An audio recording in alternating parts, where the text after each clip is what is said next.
ça me fait plaisir de vous voir. Et puis ceux que je vois pas, qui sont sur Internet, ça me fait plaisir aussi. C'est pas mal, on peut s'appuyer là, c'est comme un bar. Ça manque juste une bière peut-être.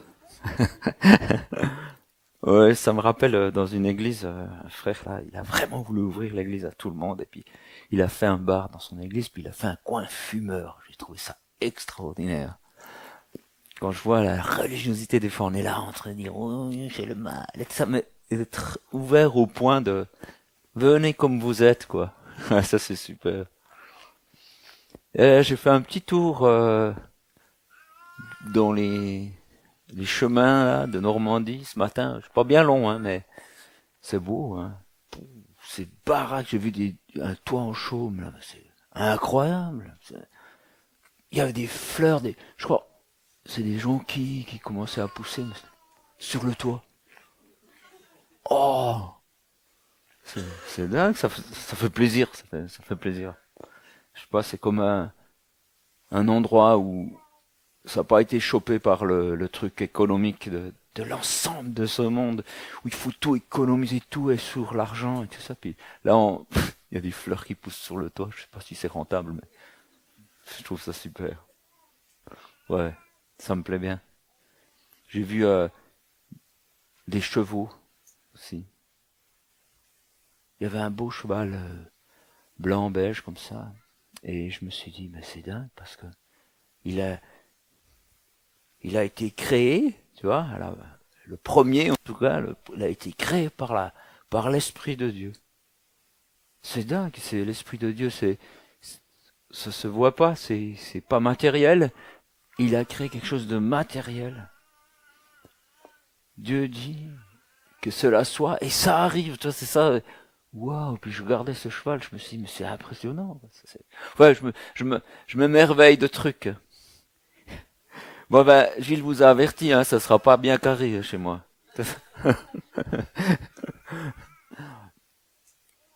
Et puis hier, je savais pas du tout ce que j'allais dire. Et puis deux trois idées comme ça. Puis j'ai dit au Seigneur, non mais dis-moi plus, j'ai pas besoin de savoir.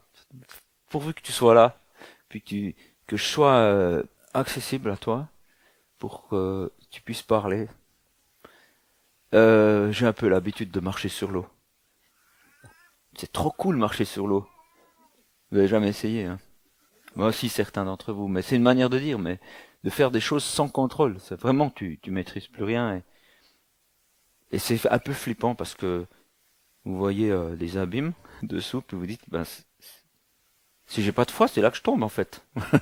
Puis en même temps, vous voyez des coraux, des trucs extraordinaires. Et puis surtout, vous lâchez pas la main de Jésus parce que, quand même, on sait jamais. Euh, euh, voilà.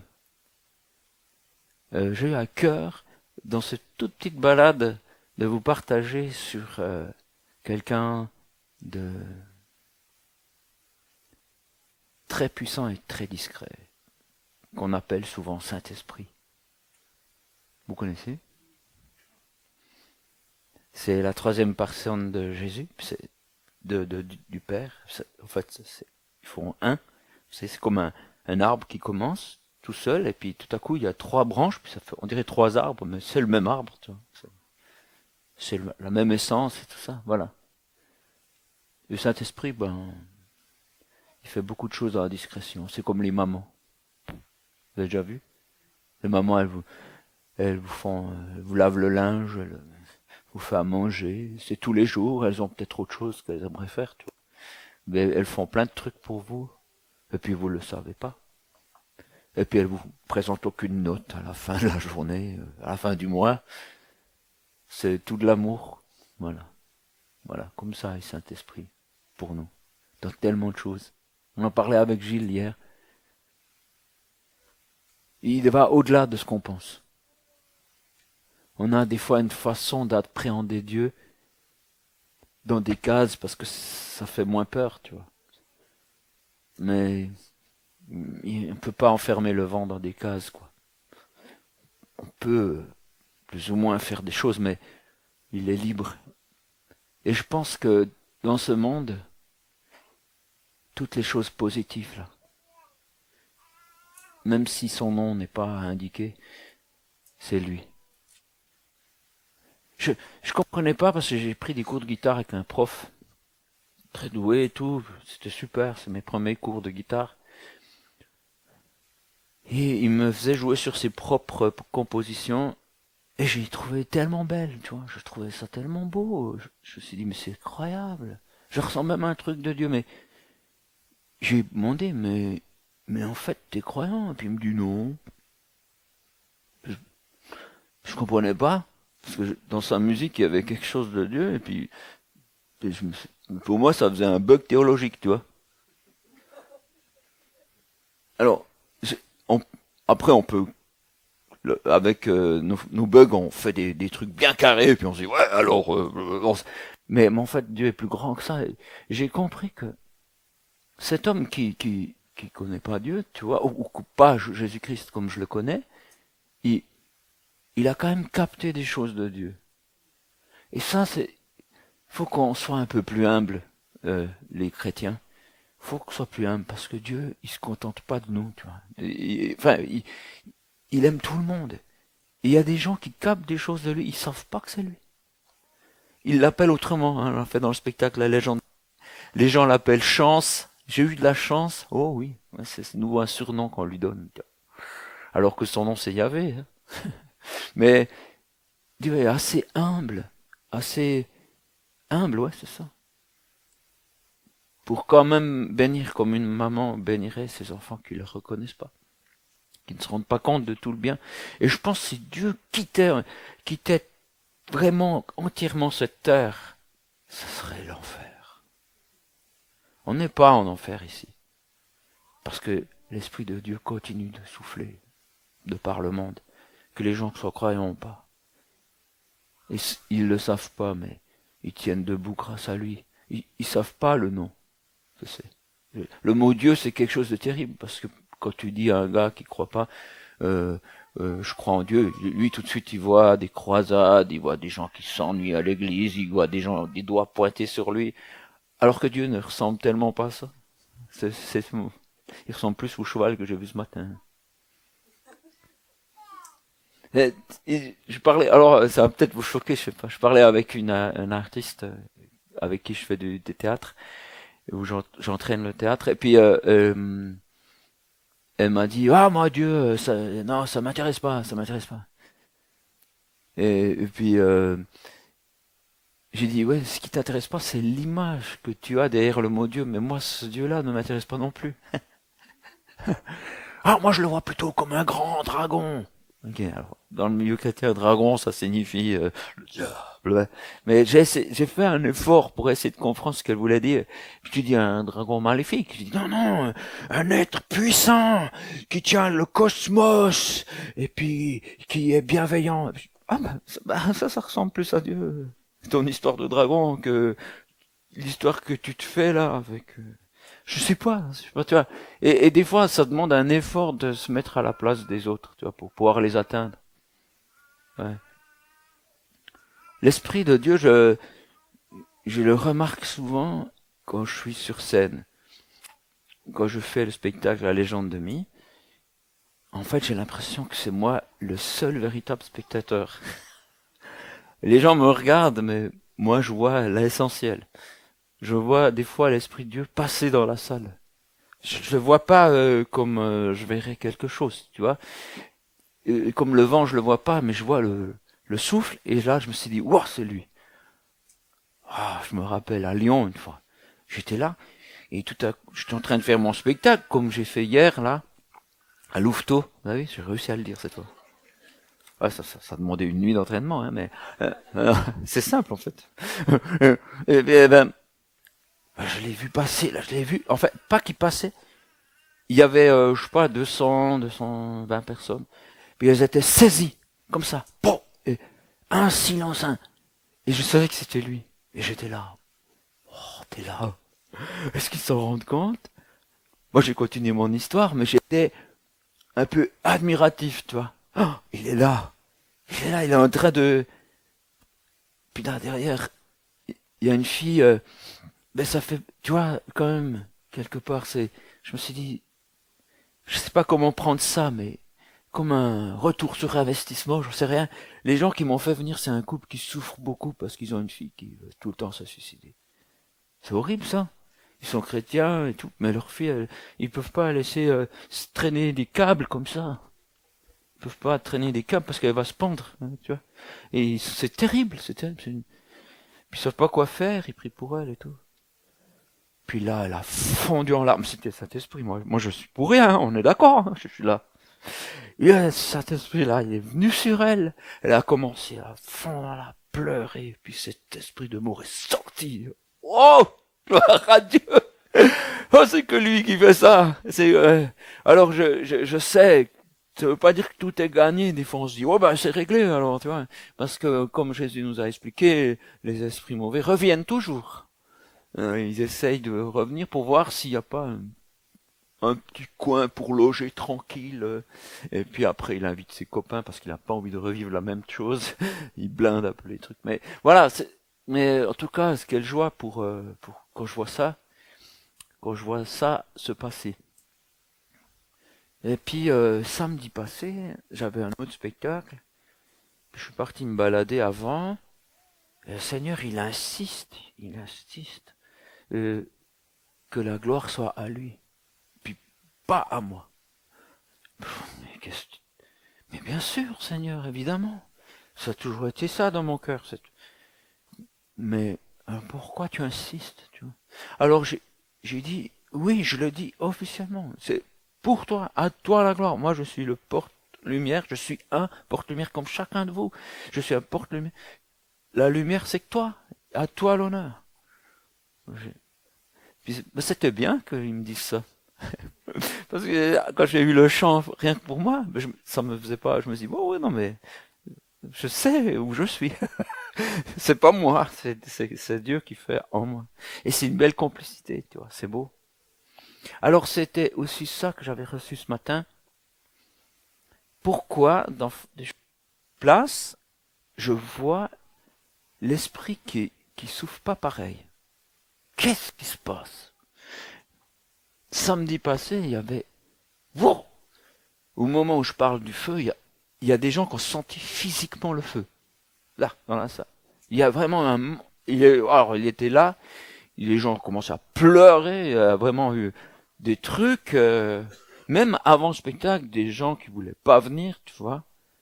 Oh non, ces trucs religieux, c'est pas pour moi, là. Pouah, ils ont été saisis, puis ils ont pris le taxi, et puis ils sont venus. Ben, ils sont arrivés en retard, mais moi je trouve ça dingue. Enfin, c'était un gars, bref. Mais quand même, c'est impressionnant quand Dieu fait des choses. Puis, alors hier, je le sentais pas libre. L'esprit, je me dis, qu'est-ce qui se passe? Pourquoi? Et en fait, c'est très étonnant le pourquoi. Je suis obligé de vous expliquer pour que vous saisissiez. Enfin, vous expliquer. Je suis pas un enseignant, j'ai pas fait des grandes écoles. J'essaye juste de passer du temps avec Dieu, et puis il y a des choses que je ressens, j'essaye de les expliquer avec des mots, mais c'est peut-être pas tout à fait juste. Parce que je vous parle d'un être, on se rend pas compte de l'immensité. Je vais vous donner juste une petite truc. La vitesse de la lumière, c'est 1 seconde, 7 fois le tour de la Terre. Ok. Alors pour aller sur la Lune en vitesse de lumière, c'est 1 seconde. C'est quand même pas mal loin. Mais juste pour aller jusqu'au Soleil, c'est 8 minutes. Et puis pour traverser notre système solaire qui, si vous regardez de loin, je sais pas comment on peut faire ça, mais parce qu'on n'arrive pas à aller là-bas, mais c'est rien du tout. C'est un truc sur un truc énorme pour arriver au prochain, parce qu'on est on est nous-mêmes dans une galaxie, puis pour arriver à la prochaine galaxie, c'est des centaines de millions d'années-lumière. Même si on pouvait, vous vous rendez compte comme c'est énorme, et puis on sait pas, c'est beaucoup plus grand. Voilà. Alors, quand on parle au Saint-Esprit, on parle à l'être qui est derrière tout ça. À celui qui connaît le nom de toutes les étoiles. Nous, on a mis des numéros, on a arrêté de compter parce qu'on n'arrivait plus. Et lui met des noms. C'est incroyable. C'est cet être-là, quoi, à qui on parle. Comment ça se fait qu'il n'y ait pas plus de miracles, qu'il n'y ait pas plus de choses extraordinaires, de réponses aux prières? Et c'est une règle qui s'est mise, il y en a plusieurs peut-être, mais c'est là qui me touche, là, c'est que Dieu vient que sur invitation. C'est une bénédiction de savoir ça, mais c'est terrible. Et des fois, avec nos paroles, on dit viens Seigneur, mais avec notre cœur, on ne dit pas ça. Parce on le sait pas. Nous-mêmes, on est comme un univers. Vous savez, c'est énorme. J'ai rencontré une artiste qui fait qui prend des photos qu'on fait des scientifiques sur l'intérieur de nous. On dirait vraiment un paysage de Normandie, hein, suivant où. Puis c'est un truc en nous, tu vois. C'est énorme. En même temps, qu'est-ce que c'est par rapport à l'univers? C'est rien. On est venu de la poussière, à la base. Ben, Dieu a fait un univers dans une poussière. Et puis, ben, il nous a donné une âme, parce qu'on lui ressemble. Et puis voilà, c'est nous. Eh ben, on fait monter des forteresses en nous. Des forteresses qui disent non. On a en nous, c'est pas des paroles, c'est des choses qui disent non. Et Dieu respecte ça. Mais c'est dingue parce que c'est pas toujours conscient. Et ça vient souvent de nos blessures. On a été blessé, on a été rejeté, et comme ça, et pour se protéger du mal qu'on nous a fait, on a érigé une forteresse intérieure pour se dire plus jamais ça. Mais cette forteresse, elle nous protège. Mais en même temps, elle empêche aussi les bénédictions de venir.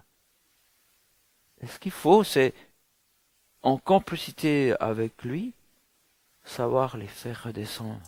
Que ces murs de Jéricho qui à l'intérieur de nous, il y en a, les amis, il y en a, ils puissent tomber. Ça demande un abandon. Parce qu'on est derrière plein de protections. Et des fois, on sait même pas pourquoi. Les gens vont dire, oui, c'est Albert, il est comme ça. J'ai pris un nom au hasard. Il y en a un qui s'appelle Albert, c'est pas pour lui. Mais c'est Albert, il est comme ça, c'est son caractère. Pas forcément. C'est ces forteresses de peur qu'il garde parce qu'il a peur, qu'on lui fait mal comme les autres fois. Et quand quelqu'un parle sur un thème précis de ce qui lui a fait mal, comme par exemple le rejet, et il ressent à peine ça, il surréagit à vos propos, il surréagit, et vous dites, wow, j'ai juste voulu dire ça, tu vois, mais parce que vous voyez pas en lui la douleur qui est là. Et en fait, c'est aussi dans des couples. Des fois, il y a quelqu'un dans le couple qui est particulièrement comme ci, comme ça, et puis on se dit, ouais, elle est comme ça, ou il est comme ça, tu vois. Mais c'est des souffrances de murs qu'on a protégés et qu'on n'a pas enlevés et qu'on sait même pas qu'on a. Et moi, ce que je trouve dramatique, je le dis en même temps sans savoir, parce que je parle d'un être aussi grand que cet univers, c'est que Dieu respecte ça. Et vous savez quoi? Il y a des murs religieux. Ça, c'est dingue. Ces murs, c'est tagué dessus Dieu, Jésus, et même la parole de Dieu. Je me suis dit, mais attends, la parole de Dieu est là pour nous libérer. On a réussi à en faire des murs. Et il y a des systèmes d'église qui sont enfermés dans des murs. Et je le sais. Alors, je l'ai vu. Et je l'ai senti. Je suis rentré dans une église une fois, il y a longtemps. Saint-Esprit n'avait pas le droit d'être là. Là, je me suis dit, mais comment c'est possible? Je l'ai senti. Comment vous dire? C'est comme si tu peux voir des choses que tu vois pas normalement. Mais, quand je prenais une personne à part, je voyais le Saint-Esprit là, qui avait envie de sortir. Et il n'avait pas le droit. Alors, moi, j'ai rien dit. C'était pas moi qui prenais la parole. Mais j'étais visiteur. Mais qu'est-ce que j'ai à dire? Et puis, est-ce que ils auraient pu l'entendre parce que ces murs là, ils auraient surréagi à des blessures, puis qu'ils auraient dit, tu vois. Et vous savez, et c'est dingue d'être là, de voir ça, et de pas avoir, moi, de me dire, j'ai pas le droit de leur dire, ils vont pas comprendre. Mais je me dis, mais alors Dieu, peut-être c'est pareil. J'ai l'impression qu'il fait avec. Et il fait des choses merveilleuses avec des instruments qui fonctionnent pas. C'est beau, parce que ça s'est décidé un peu en vitesse. En partant ce matin, j'ai pris cette guitare blanche que vous m'avez vu jouer. Alors peut-être ce que vous savez pas, c'est j'ai un problème avec les mécaniques de la corde de mi, celle qui est aiguë, la corde de si, et le sol. Ça fait beaucoup. Hein. Sur 6 cordes, c'est déjà la moitié. Elles changent. Oh, non, mais non. Elles tiennent pas, tu vois. Et moi, je joue tout à coup, comme j'utilise l'instrument, et j'entends attends, ça va pas. Alors, je presse sur un bouton ici, je presse longuement, puis ça m'accorde, ça me donne l'accordage, et j'accorde vite fait, donc je joue pas pendant un moment. Après, je vois qu'en fait, si est parti aux fraises. Il aime beaucoup les fraises. Il est parti aux fraises. Mais au moins 4 ou 5 fois, là, ce matin. Pourtant, on a fait que 3 chants ou 4, je sais plus, mais quand même. C'est marrant, il y a des balles de ping-pong, là, vous avez déjà remarqué? Il y a un joueur de ping-pong ici? Pas de ping-pong, de tennis. Oh, je digresse. Je sais, voilà. Mais c'est marrant quand même. Enfin bon, bref. C'est pour être plus stable ou... Il est où le batteur? Il est parti. Ah ouais, c'est toi comme il s'est boule. C'est bon ça. C'est marrant. Hein. C'est pas conventionnel du tout, mais ça marche. Ah ouais. Des balles de tennis. Ouais. Et on avait un voisin qui râlait à cause du bruit. Ah. Donc on a étudié les choses pour casser les ondes au niveau de la batterie de tout ça. Comme l'estrade sur laquelle tu es, elle est bourrée de mousse qui a rempli le vide pour arrêter les ondes, pour éviter de faire du bruit à nos voisins. Ah ouais. Et les balles de tennis, ça évite les vibrations de la batterie. C'est pour le son. Oh, je vais faire ça. Mais voilà le secret. Mais ces petits détails là, c'est trop beau. Hein. C'est des fois ce que fait le Saint-Esprit dans nos vies. Il met des balles de tennis parce qu'on est trop dur. Quoi. Puis, il fait avec. Si on se laisse faire par l'Esprit de Dieu, on a à disposition une puissance illimitée. Une dispense qui n'est pas à notre service, mais qui est une complicité de ce qu'on peut vivre avec Dieu. Est-ce que vous imaginez ce que ça peut être? On a eu des témoignages de réveil, on m'en a donné en arrivant ici. Je pense que c'est ce qui est arrivé, c'est simplement qu'il y avait cette complicité possible. Voilà, et puis, moi j'ai fait avec l'instrument, puis ça a été, hein. J'espère que ça vous a pas trop choqué. Vous avez remarqué, là je vois qu'il y a une musicienne de talent, est-ce que t'as pas trop remarqué les fausses notes, ça va? Elle dit rien, merci. Oui, alors, peut-être pour expliquer cette histoire de Saint-Esprit à l'intérieur de nous et pas autour, une expérience que j'ai vécue quand j'étais jeune chrétien. Bon, ça va peut-être choquer d'autres gens. Ouais, mais de toute façon, c'est le matin choquant. Tu vois, c'est bien au chocolat aussi, c'est bon. Ça n'a rien à voir, mais ça ressemble à choc. Enfin bon. Et puis, j'étais avec un ami, Jean-Michel, et on aimait bien aller avec notre voiture, là où le Saint-Esprit nous disait. C'était un jeu qu'on faisait. Je crois qu'après, il y a des gens, c'est pas nous qu'on l'a inventé, mais il y a des gens qui font ce jeu aussi, qu'ils appellent ça la chasse au trésor. On est là, on est dans la voiture, puis on dit au Seigneur, où est-ce que tu nous veux? Puis il dit, la vieille ville de Bienne, on y va. Et puis on y va, et puis il écoute, il dit, ah ça y est, je vois une dame, elle est comme ci, comme ça, comme ça. Le Seigneur veut lui parler. Oh, voilà. On y va, on pose la bagnole où on peut, puis on la cherche, on attend qu'elle vienne. Puis tout à coup, elle est là, comme dans la vision qu'il a eue. Puis on va, puis on se dit, qu'est-ce qu'on va lui dire? On apprend. Voilà, juste, madame, excusez-nous, mais voilà, on est des chrétiens, on est des croyants. Non, on n'est pas une secte, fuyez pas. Et puis, alors, mais on priait, et Dieu nous a montré à vous, on voulait vous dire qu'il vous aime. Il vous aime tendrement, et il a donné sa vie à la croix pour vous. C'est fantastique, voilà. Que vous le sachiez, lisez la Bible. Enfin, tu vois, on est parti, on savait pas qu'est-ce qu'elle est devenue cette dame, j'en sais rien. En fait, c'est Dieu qui s'occupe des gens. Hein. Nous, des fois, on peut maîtriser le truc. Des fois, il faut laisser, puis il va mettre quelqu'un d'autre sur le chemin, et puis tu cultives un champ qui est pas à toi, en fait. C'est ça, le problème de religion, de religiosité qu'on a. Alors, souvent, les évangéliques, ils disent, oui, les catholiques sont religieux. Je dis, waouh, pas autant que les évangéliques, quand même. Il y a une religiosité qui est horrible parce qu'elle n'est pas reconnue. Et on la déifie. On en fait une idole chrétienne. Notre manière de fonctionner est devenue une idole chrétienne. Vous vous rendez compte? Et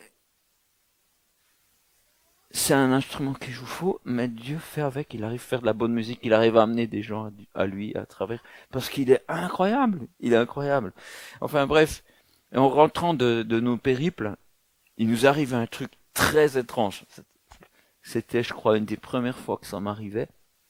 Ouais, j'espère que je ne veux pas faire peur, hein, mais ouais, voilà. Si jamais, on va prier pour vous après.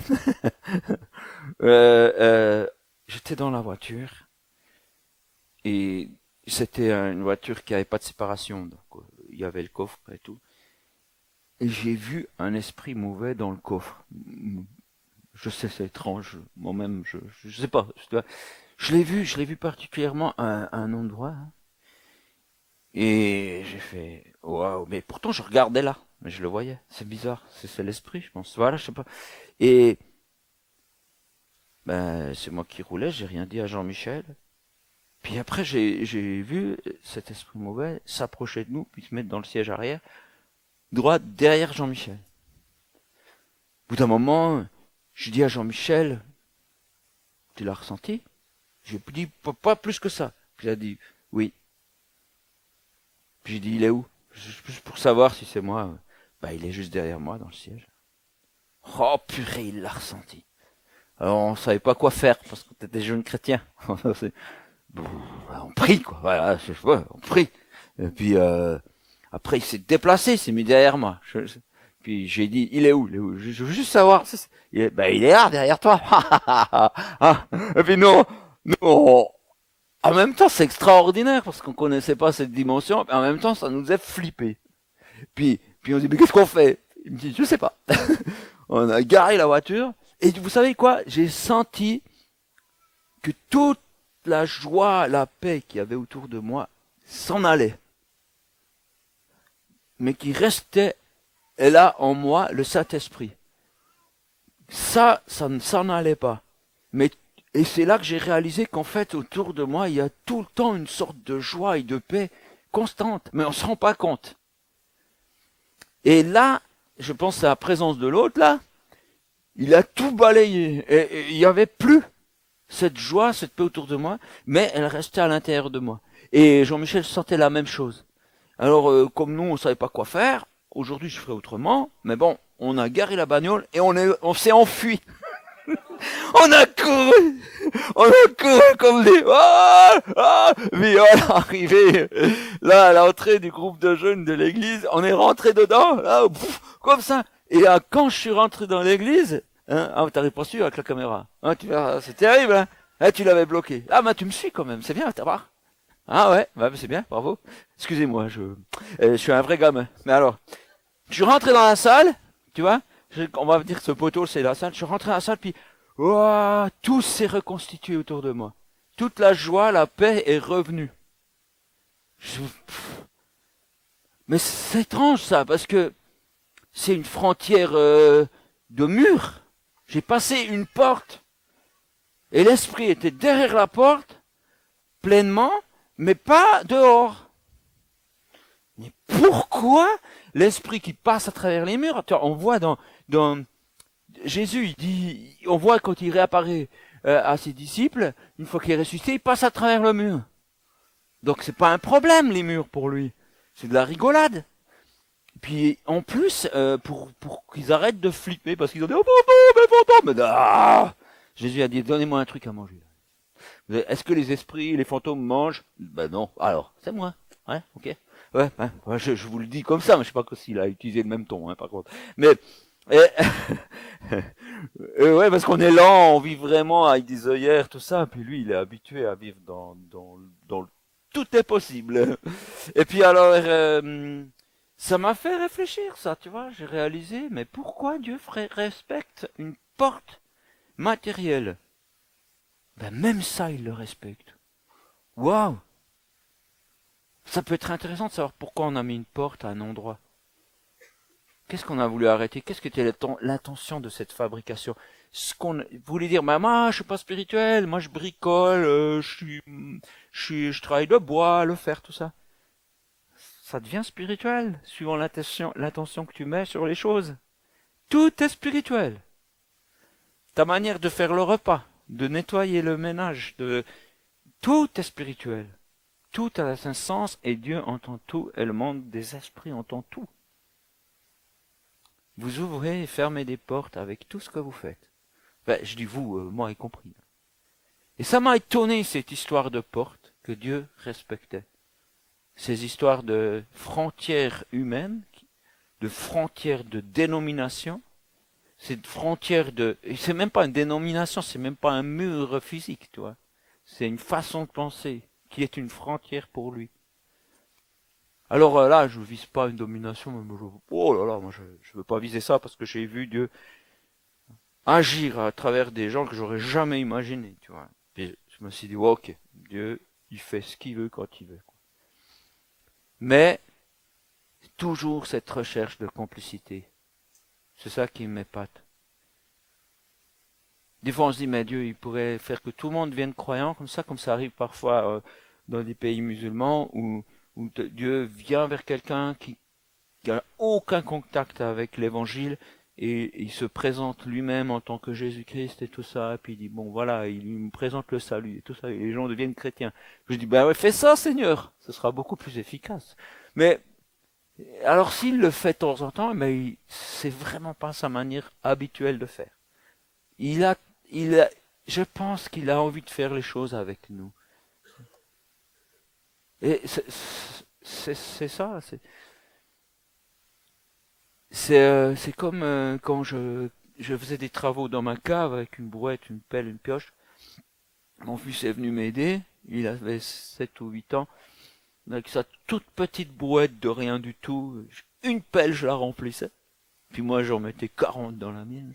Puis on faisait la course avec la brouette. Et puis il gagnait tout le temps. Ça me faisait plaisir. Des fois, j'essayais quand même. Allez, cette fois, je vais quand même essayer de gagner. D'un coup, Benjamin, mon petit bonhomme, il m'a dit, mais papa, ça sert à rien. Ma brouette, c'est rien du tout. Et ta brouette, mais tu fais 40 brouettes.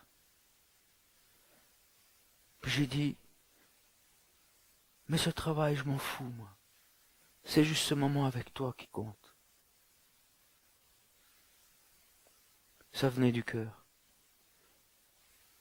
Ça n'a pas important ce que je fais. C'est toi qui est important. Je crois que c'est ça que Dieu fait avec nous. On pourrait toucher tellement beaucoup plus de gens, on pourrait faire des télés plus grandes, être en politique. On pourrait, en Suisse ça se fait, hein. Je sais pas si en France vous avez, mais en Suisse il y a des partis politiques chrétiens, il y a des gens qui prient, il y a des gens qui entourent, les gens qui dirigent le pays. Il y a plein de choses, on pourrait faire, et c'est très bien, c'est très bien. Il y a des gens qui essayent dans l'art, il y a tellement de terrain conquérir. Mais c'est pas ça que Dieu veut. C'est le faire avec toi. Le faire avec toi parce qu'il t'aime. Parce que t'es son fils, sa fille, tu vois. C'est toi qui l'aime. C'est ça, c'est toi qui compte. Et des fois, vous dites, mais ce que j'ai fait, c'est un échec.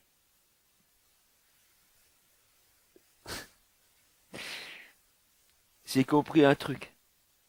C'est qu'en fait, ce qu'on fait en réalité, c'est des châteaux de sable. Et ce qui est précieux, c'est de le faire avec papa. Tout ce que je fais, là, je sais pas si dans 100 ans ça existera ou quoi. Parce que c'est du sable. Ça disparaît. Je suis malin, j'ai mis la parole de Dieu qui est éternelle dans tout ce que je fais. Donc je me dis ça va durer un peu plus longtemps. Je pense que c'est déjà ça qui fait que je dure encore jusqu'à maintenant.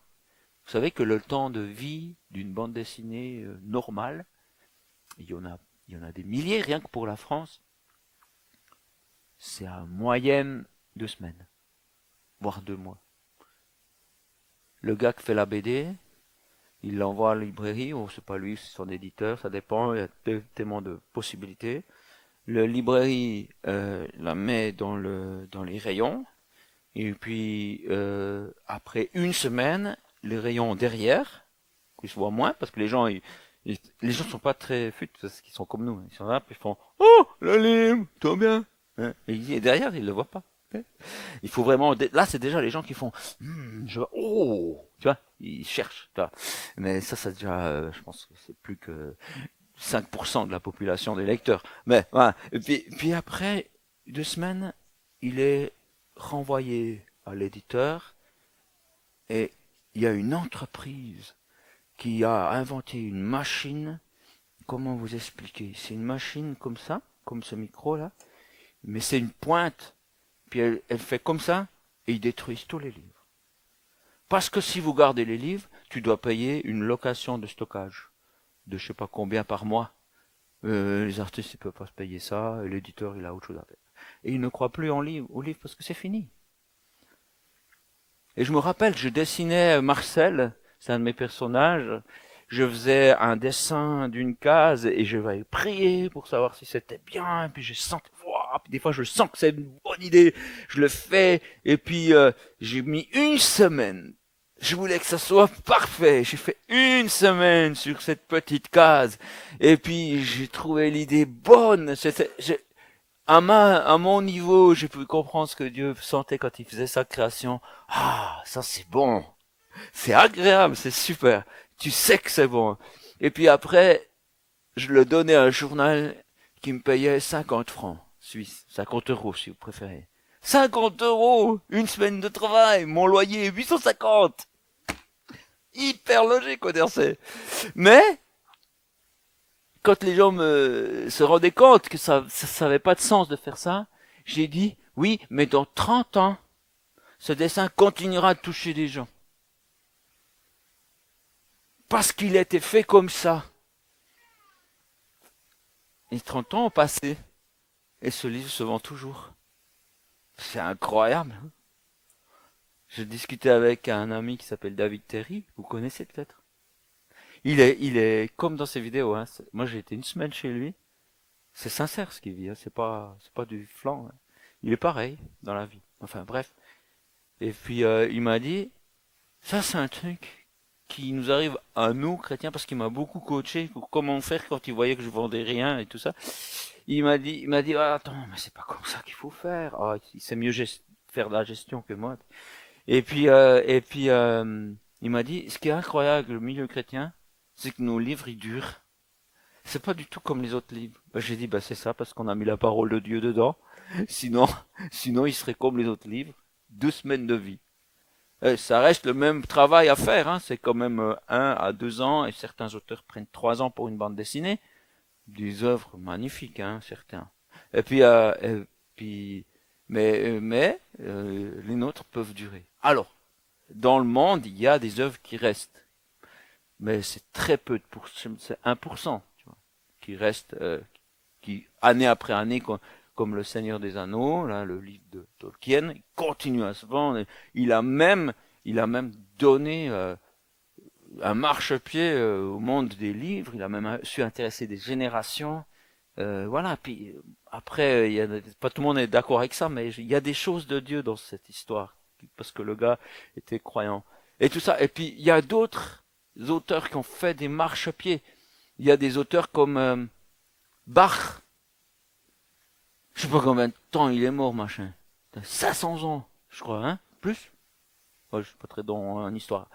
Eh ben, Bach, on continue de l'étudier, on continue de s'émerveiller. Jésus, que ma joie demeure, continue d'être chanté. C'est incroyable. Il n'y avait aucun accord de trucs pour enregistrer, juste des notes. Et c'est encore là. Et les gens, et même des grands groupes connus, comme U2, je sais pas si vous avez connu, ce groupe qui a été mondialement le plus grand groupe au monde, s'inspirait de Bach. Et je me dis, mais c'est incroyable.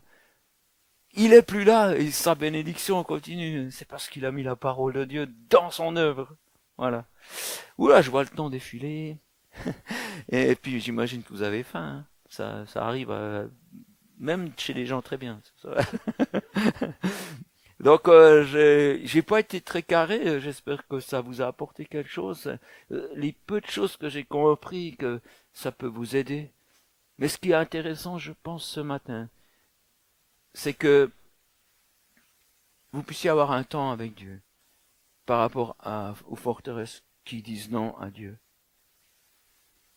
Maintenant, il ne s'agit pas de dire bah, dorénavant, je ne vais plus utiliser ces forteresses. Attention, ces forteresses, elles sont faites d'humanité. C'est pas que l'ennemi. Ils sont faites d'humanité et il faut être à l'écoute de Dieu. Peut-être elle va descendre progressivement. Peut-être si vous les descendez d'un coup, bah, l'ennemi qui sait qu'il n'y a plus cette forteresse, il va blesser à l'endroit, puis elles vont reconstruire à double. Donc, soyez tout le temps en contact avec le Saint-Esprit, et il y a un moment, l'idée c'est qu'elles disparaissent, mais des fois c'est bien que ce soit petit à petit. Il faut rester en écoute, il ne faut pas simplement impliquer des lois, il faut être à l'écoute, c'est une histoire de cœur, tu vois. Et puis, bah, remettez ces forteresses. Parce que vous blessez votre entourage. Remettez surtout les forteresses que vous avez déifiées. Celles qu'on a dit, c'est la parole de Dieu. Peut-être que c'est pas la parole de Dieu.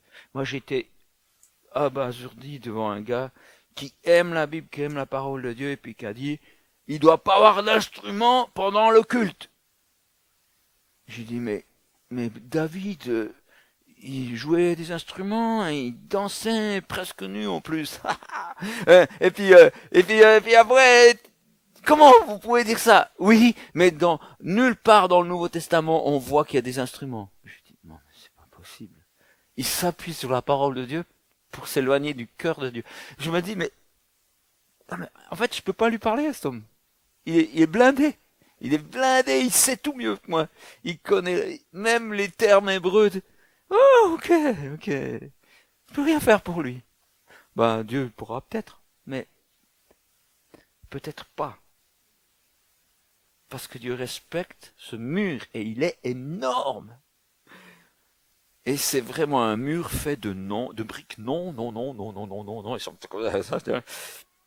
Alors je dis ça sur cet homme, hein, et puis si ça se trouve j'en ai encore, et si j'en ai, c'est sûr. Ouais, j'en ai. Et puis, mais voilà, je laisse le Saint-Esprit rentrer. J'ai vu une fois, je vais finir sur ça, je revenais de forêt, et je suis passé, je me rappelle c'est marrant, quand j'ai une image, une vision, je me rappelle l'endroit où je suis. J'étais sur des escaliers, il y avait une église catholique là, à ma gauche, c'est marqué « Nous adorons Dieu seul ». Waouh, c'est puissant cette parole. Hein. Et puis ça fait tomber des idées reçues qu'on a, nous. Hein. Et puis sur cet escalier, et le Seigneur m'a montré l'intérieur d'une âme. Il en connaît plein, il a 8 milliards en réalité. Plus que ça, en fait, parce qu'il connaît ceux du passé. Enfin bref, et ceux à venir. Et bon, et là, il m'en montré une, je sais pas si c'était comme ça en général, mais l'entrée, mais c'était pourri, hein, vraiment. C'était des grottes, et là, à l'intérieur, vivait l'âme de la personne, mais c'était très difficile à passer. Alors, je crois que Dieu était assez souple. Il va y arriver. Mais c'est pas accueillant du tout. Je me suis dit, ah ouais, ok, waouh. bonne chance, Seigneur. Et, heureusement qu'il a un souffle qui peut passer, puis heureusement qu'il y avait une ouverture. Je crois qu'il y en a toujours, même quand vous voyez un esprit fermé, il y a toujours un truc. Et puis l'Esprit Saint est comparé à l'huile. Alors chez moi, il y a une usine de décolletage, ils travaillent avec de l'huile. L'huile traverse tout. Et, et l'huile a débordé des machines, il a traversé des blocs de béton jusqu'à l'extérieur. Le Saint-Esprit peut rentrer même dans les cœurs les plus durs. Et donc, si vous priez pour des gens qui ont le cœur dur dans votre famille, ne vous inquiétez pas. C'est jamais trop dur pour le Saint-Esprit. Il peut pas, ça prendra le temps. Mais à un moment donné, vos prières auront de l'effet. Ah, c'est sûr, hein, parce qu'il n'y a rien qui arrête l'huile. En tout cas, les cœurs de pierre qu'on a, ça prend du temps. Et puis après, voilà, ça dépend pas de nous. C'est pas nous qu'on convertit les gens, c'est l'esprit. Ça, c'est aussi. Voilà, j'avais dit que c'était fini. Mais bon, ça, c'est aussi un truc que j'ai appris. C'est pas toi qui amènes les gens à Dieu parce que tu les fais peur, quoi.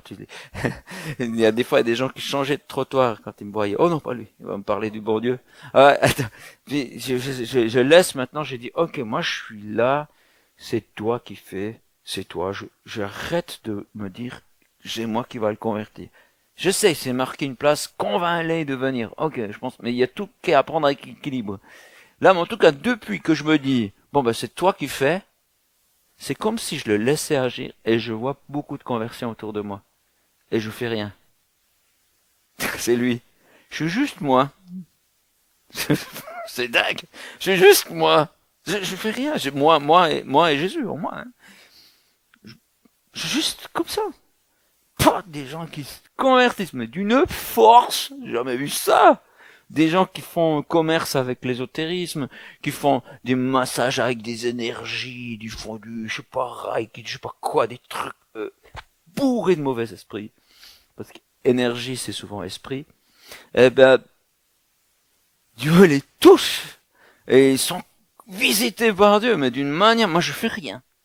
Je sais pas si vous avez déjà vu mes lives, c'est le mardi sur YouTube. Après, ça reste non-stop, hein, pour l'instant, en tout cas. Il n'y a pas encore la dictature, mais bon, voilà. Ça va venir. Non, j'en sais rien. Je veux pas vous faire peur pour rien. Mais de toute façon, on se tiendra la main de Jésus, n'est-ce pas? Et puis, des gens voient ça et viennent à Dieu, mais je fais rien. Je suis juste là. Il y a un gars à Sarcelles. C'est un endroit rempli d'HLM.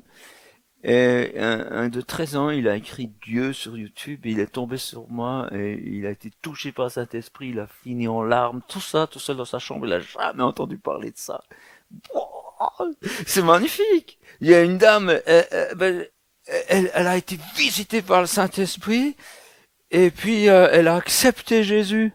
Parce que je fais souvent parce que je sais qu'il y a des gens qui sont pas croyants qui regardent, alors je fais un appel, j'explique qu'il faut donner sa vie à Jésus, demander pardon pour ses péchés, c'est la base, quoi, la prière du salut. Puis des fois, je dis, bon, écoutez, si vous savez pas le faire, je le fais, puis vous répétez. Et voilà. Et puis, des gens le font, c'est ça. Et puis après, ce qui se passe, c'est que, là, il y a par exemple une dame, elle m'a dit, alors, de mémoire, parce que je l'ai rencontrée il y a pas longtemps